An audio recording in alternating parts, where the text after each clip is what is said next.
सम्मान्य doctor Kuldeep Agnihotri ji, Khirme sir, इंजिन sir, Grewal ji, Vijay ji और इस सभागार में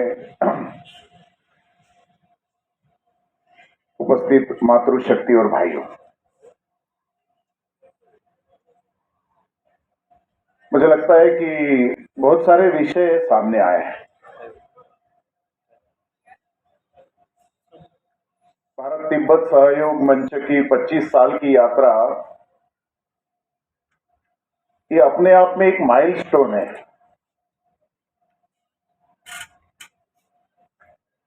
हम जिस दुनिया में रह रहे हैं उस दुनिया में हमको स्वबोध आवश्यक है। हम स्वयं क्या है, और उससे भी ज्यादा आवश्यक है शत्रुबोध। शत्रुबोध होगा तो शायद हम दुनिया में आगे बढ़ सकते हैं, आक्रमण से बच सकते हैं, और भारत का मिशन इसी में आया है। मुझे लगता है भारत तिब्बत सहयोग मंच की ये जो यात्रा है, ये भारतवर्ष में स्वबोध और शत्रुबोध को स्पष्ट करने वाली एक लंबी यात्रा है। एक बड़ा मिशन लेकर चलने वाली यात्रा है। भारत का अपना स्वभाव है, भारत की अपनी ये लंबी यात्रा है, भारत के उसमें व्यवहार है, भारत का आदर्श है।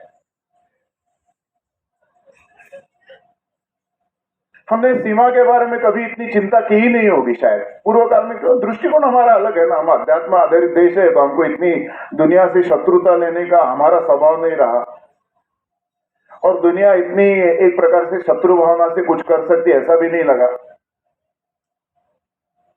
हाँ, ये भी मन में आता है कि दुनिया जो एक प्रकार से दुष्चक्र में फंसी हुई है, वो पूंजीवाद हो, साम्यवाद हो और कोई वाद हो, ऐसे लोगों की मुक्ति होना चाहिए। ये भारत का पहले दिन से विश्व मिशन रहा है। ये वैश्विक चिंतन भारतवर्ष का पहले दिन से रहा है, आज भी है और कल भी रहने वाला है। भारत इससे पक्का है, वो चाहता भी है। दुनिया में विश्व शांति है, हर व्यक्ति को अपने अपने रुचि अनुसार, उसके स्वभाव के अनुसार, अपनी स्वतंत्रता के आधार पर व्यापक होते हुए जाने का प्रयत्न, ये तो बताया गया है। और इसलिए भारतवर्ष का ये प्रवास हमको यही बताता है, अपना एक स्वबोध का मार्ग है।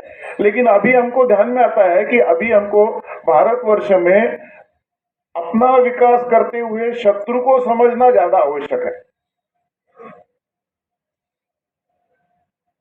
शायद हम भी बहुत पहले बड़ी मात्रा में विश्व संचार किए हुए लोग हैं, हमारे पूर्व के लोगों में दुनिया में आने जाने का क्रम रखा है।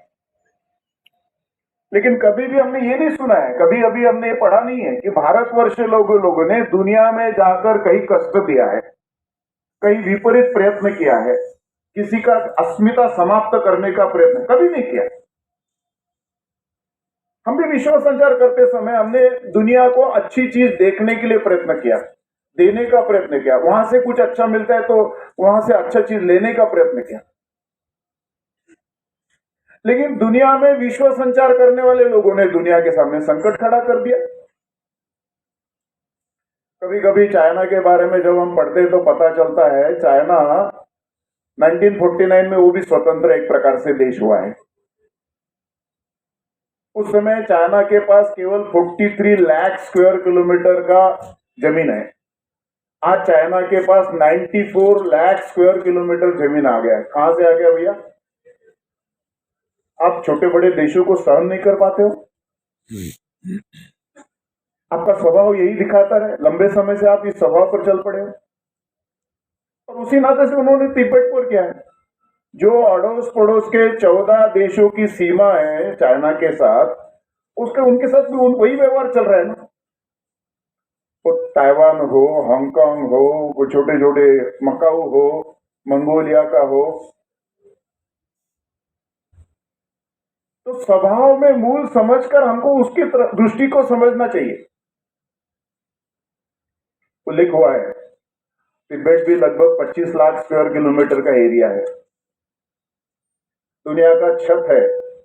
दुनिया का अपने आशिया खंड का मोर देन 70% रिवर वाटर वहीं पर मिलता है, वही नीचे आता है।